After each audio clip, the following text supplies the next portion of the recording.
And now for part two. The Peter Marshfield continues. Will you be at Red, White, and Clix in November? I will be there. Yes, Awesome. you got it. Why is that? Um, so last year, the Red, White, and Clicks event was a incredible experience. You guys, the whole reason for the event is to raise money for veterans. I talked about it a bit earlier on. My dad was in the military growing up, and my dad's a veteran. My Both of my grandpas, unfortunately, neither of them are with us, but they both were veterans. So, military is in our blood. It's in my family. Unfortunately, because of certain medical records of mine, I'm not allowed to be enlisted or participate in the military, but I'm still proud of everything that my family has done, and anything I can do to support our troops, near, far, past, present, retired, gone. I'm here for because again, Awesome. I gotta I wear my heart on my sleeve sometimes, and for our military is one of the ones that I do it for. Well, I hope that you had a good time last year. I am Mm-hmm. already. I've been working on next year already for a while. I'm Mm-hmm. getting custom maps made. Um, I'm going to buy more pricing. Um, Mm-hmm. all kinds of stuff. So it's going to be Mm-hmm. my goal last year was just to get started, right? Mm-hmm. It was kind of a fun idea that grew legs on its own and just grew out of proportion, and I had no idea what I was doing. Kind of like this Mm-hmm. podcast, like I'm just kind of feeling it out as I go. I threw it together in about 2 months' time with zero idea how many people were coming, how much product to buy, all this stuff. Mm-hmm. So now I've made those contacts. Um, I've met new people that are able to help me out with those things like the custom maps. Mm-hmm. I'm going to have custom cases that you can buy there. Um, Mm-hmm. but I just now I got my feet wet and I know okay the amount I bought last year was not enough. And hopefully Mm-hmm. I'm able to iron out some of the shipping issues that I ran into with Mm-hmm. distribution. Mm-hmm. Lions. um, um, so I'm going to avoid some of those pitfalls that I ran into last year, and just Mm-hmm. make it bigger and better each year to rival champion clicks. That's my goal is to Mm-hmm. be at their level to make this the can't miss event of the year. Uh, Nice. so what kind of beef jerky are you bringing me this year? Oh, well, I'm still adapting. Still testing out different recipes and things like that. Um, but I will say, it's coming through with a bunch of different plans and ideas. It's going to sound blasphemous, but I've figured out that there's a way to create a similar texture of beef jerky by using my oven. Um, so I do that, smoke it, do all kinds of stuff. Um, but I think one of the things I'm going to expand to this coming year is I'm going to start trying to smoke with things other than beef and pork because those were the ones that I bought last time. Um, yeah, I smoked sockeye salmon, those types of things. So try and break out and smoke some other things besides just the just land animals. So maybe we'll smoke some turkey and smoke some fish and bring those types of jerky for you. Well, Peter makes some of the best beef jerky I've ever had. So grilled treat. Peter, how are we doing on time? I try to not keep people too long. Mm-hmm. We're at 36 minutes right now. Are you okay for a little more? Yeah, I'm good for a little more. All right, cool. You're good, man. Um, all right, Peter, you have three wishes. I don't want to know your Okay. first wish. I don't want to know that. I don't want to know what your last Uh wish is. I want to know that huh. second wish right in the middle. What is it? Mm-hmm. Mm. Mm. So there's a bunch of ways you could go with that. It could be the accidental. I wish, and it happens just by accident because you said I wish. Um, let's see here. Uh, I I think my second wish would be, um, and maybe this is just a personal, perspective. Um, I think I would wish that, um, as I'm saying this, my wife and my puppy are jumping in front of me. Um, I wish that all pets could have a long and prosperous life, and that way, you know you don't have to say goodbye prematurely. Um, I think that's probably what I would wish for is to wish that all pets, great and small, to have long and prosperous lives. Normally, I Yeah. ask people if they prefer cats or dogs, but I already met your dog, so I'm guessing you're going to say dogs. Well, so here's the thing. Yes, you are correct. I do prefer dogs, but I have had cats um, as I've grown up as well. And I see both sides. You know, cats, they're super independent. You just have to make sure they have clean water. Change the litter, fresh food, make sure it's you know ready whenever you are. Um, but you know, there's just something about a boy and a dog that feels different. And yeah, I as much as I love our cats that we've had over Hmm. time, I definitely think I'm a dog kid. Okay. Um, I just lost my train of thought. What was I going to ask?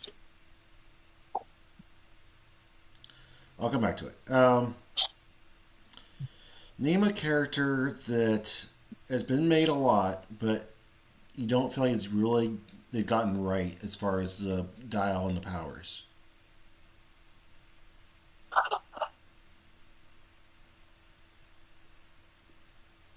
Oh, that's a that's a good one. Um, ooh,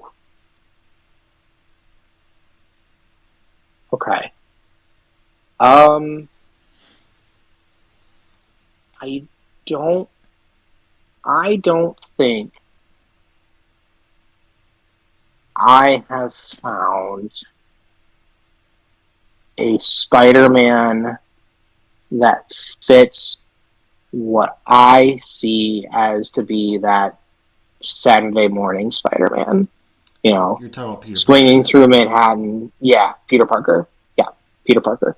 Um, we've had a bunch of variations of it, but for game balance purposes, I understand why he's got super senses on a 4 through 6, maybe 3 through 6 sometimes, right? But if you ever think back to a lot of like the cartoons, even the uh, the comic strips, like Spider Sense, always tingling. Like the one of the few times where you don't see him do it is when he's Peter Parker, and I'm thinking of the Tom Holland Peter Parker, and Aunt May throws something at him and it nails him square in the face, and she's like, "Oh, I thought your Peter Tingle would kick Yeah. in." And it's like you have to realize, like, the way the spider sense is designed to work is that it protects him from anyone who has the malicious intent against Peter Parker or Spider-Man or Gwen Spider. Like, that's the way the spider sense is designed. Mm-hmm. So, again, that's my thing. Is like I want to see a Parker where it's like he dodges left, dodges right, kind of jumps around, gets around the entire thing. But at the same time, then it comes back to like, well, but if Spider-Man's that good, then everyone's going to play him. Like, you're just going to play something that, no one can hit, no one's going to lose. And at that point, it's like, oh, well, then if we're all going to play it, then we're all going to play that plus whatever is left over in the build. So, I think that's one of those things, and Spider-Man always is one of those, like, his sets are always one of those ones where I go out of my way to collect them as much as I can. And you might have noticed periodically throughout the show, like, I've brought up various Spider-Man references, and specifically Peter Parker is my favorite, comic book character. So. Well, as much as I admire Ryan Redmond and Miles Kane, they are wrong about the time dilation Spider-Man. He's my favorite. He is the GOAT of Spider-Man so far that we've had. Yes, the Prime Spider-Man was amazing, but I loved that 3 dice roll and the super, super incredible super senses that he had. I mean, he didn't have a lot of damage output, but his ability to evade attacks is unparalleled. I love that piece. I'm going to make it work in silver. Yeah, I agree. I hear you. So, I don't know about you, but I've never really been in the gaming community other than HeroClix. You've talked about Pokemon and Yu-Gi-Oh!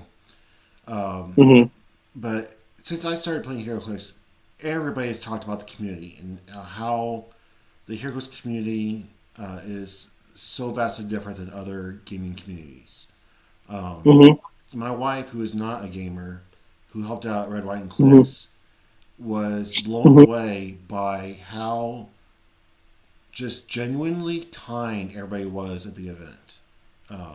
She really enjoyed meeting all you guys. What is it about our specific community that is different or makes us different than other communities? That's a good point. Good question. Because when we talk gaming community, like little bit of tidbit for anyone who doesn't know. When I was in college, I was the president of the Gamers Guild for my college for 2 years in a row, and part of what that meant was getting to know people and getting to learn about a whole different set of things. And there's always some people who argue that, oh, well, it's just a boys club, right? Magic is just the boys club or whatever. And I don't think so. What I'm trying to get at is gaming communities as a whole. There's a whole lot of different varieties of what we're looking at. Twice as many ingredients as there is at Subway. There's probably more, but you've got Smash Brothers as a community, Magic, Yu-Gi-Oh, Pokemon, Overpower. That's the one that comes to mind because they were doing an event while we were at the AC Regional. There's a whole variety of communities, and another one that even comes to mind is like Dungeons and Dragons. Like, yes, there's a Dungeons and Dragons community, but at the same time, what percentage of that community are people that don't get together outside of the kitchen table, or my brain thinks to season 1 of Stranger Things, where the kids are playing Dungeons and Dragons in Will's basement, right? Right. So I think what sets us apart, and I could easily make the joke of, well, we smell better, because a lot of us, we actually are familiar Not and we try to everybody. take showers. Right. You know, could make that joke, but, I know people who are in our community who are also parts of those communities. And I think where we stand apart from the others is that it's an expensive hobby. Like, even compared to, like, yes, you can make an argument, vintage Magic the Gathering, for those that are familiar with that term. Our 9 cards are, you have to sell your firstborn child plus half of your descendants, or whatever you want to call it, right? To have just those 9 cards. And like, if you have them, great. But at the same time, like, most people aren't going to play them. Like, they're going to sit on a shelf, or if they do get played, they get played once a year. I ultimately, I think what I'm getting at is the fact that as a community, we acknowledge each other, sometimes to the detriment of one another. Like, and what I mean by that is, people get smack talked all the time, right? Right. There's podcasts where everyone's, dunking on somebody else. But at the same at the same time, though, like, everyone also still continues to voice an opinion, and whether or not people listen or not, there's still someone out there who's going to hear it. There's someone out there who's going to tell someone else. And I think at the end of the day, the part that's coolest for me is that, this is going to sound really corny, but I went through, like, my list of Facebook friends recently, and noticed that the majority of the people who I have as friends on Facebook, even for as terrible of a platform as that could be for political reasons and whatever, like, I use that platform to stay in touch with people who I don't normally get to see on a regular basis. I want to say at least 2/3 of them are people who I've met through Clix. Yeah. And whether you played them once 3 years ago, or you played them last month at an event, literally, the next time you guys see each other, it's like, hey, how's it going? Like, it was just yesterday that you guys play together. So I think that's kind of where I'm getting at, is, like, just because we are a small group, it's like yesterday that, in your friends, you literally pick up where you left off. And some people talk on a daily basis, and some of you guys, I only see you when I get to an event, or it's one specific event. And if I haven't seen you in a while, maybe it's because I haven't been there. I'm sorry. My wife is constantly giving me crap about how much I am in my group chats. She's like, how much can you possibly talk about HeroClix? Have you not run out of things to say yet? I'm like, no. Okay, I know I've kept you for a good minute here. I'm going to scoot down the list and ask you 3 more questions, and we'll call it a night, right? Go for it. All right. Go for it, man. What number am I thinking of? 42. No. Darn it. So you know about Aquamiles, you know about Westpool, you know about Rebcorn. Who is your superhero alter ego.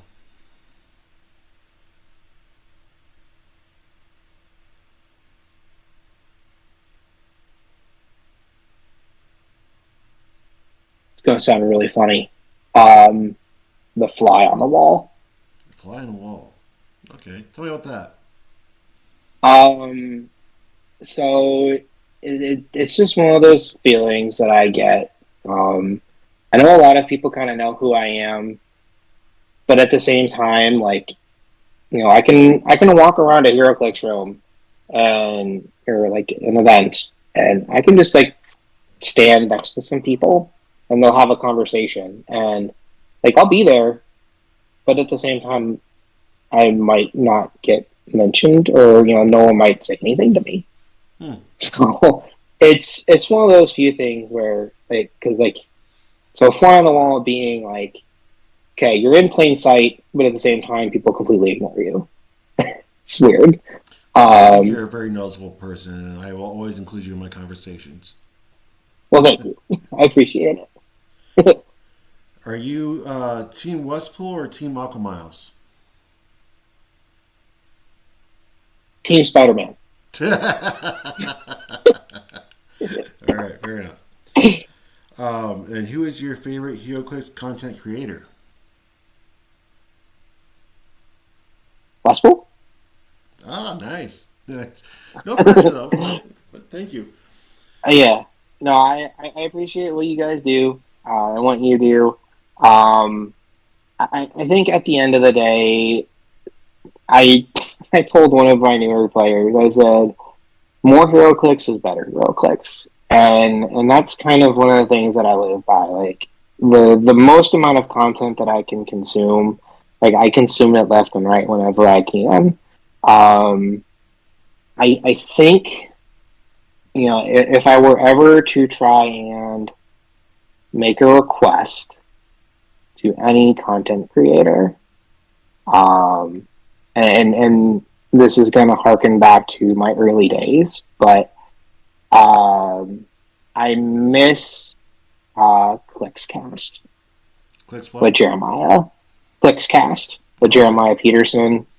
Um, there was that period of time when I first was starting to play Clix where things for my career weren't exactly where they are now. I wasn't working doing what I am, but you know I think I listened through their entire like audio log of episodes at least 3 or 4 times.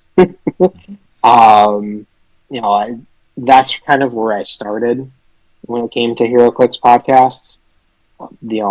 Time they also had the ad on HC Realms back when Realms wasn't ad central.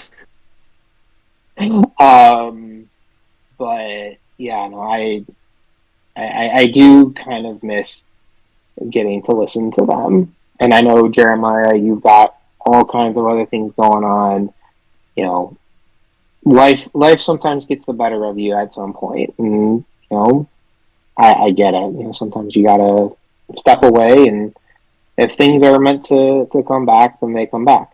But I'm glad I got to come in here and help build your channel and build your content. And like I said, I listened to the Antonio interview. Mm-hmm. I'm gonna have to go back and watch the others. I know you've also interviewed Paul. I've played Paul Cote.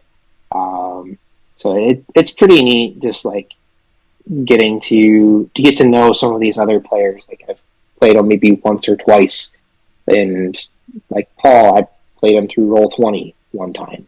That's all. That's the only interaction I've had, other than all the times I hear his questions that he posts for whether it was for the Eagles or Dial H or DGen Clicks, any of them. Like it's again more clicks, better clicks, best clicks. When I started this, I wanted to be like everybody else and do the things that Mm-hmm. everybody else is doing. But like you were saying with team building, it wasn't my style. I was trying to be a square peg in a round hole. I think I found this is where I feel more comfortable than doing unboxings and team building and telling other people how Hmm. to play the game. I just want to get to know everybody. I Hmm. think this is where I think this is the direction I want to take the channel to and not just the meta players, but everybody from day one Hmm. players to people that have been playing since the beginning. I want to know you Hmm.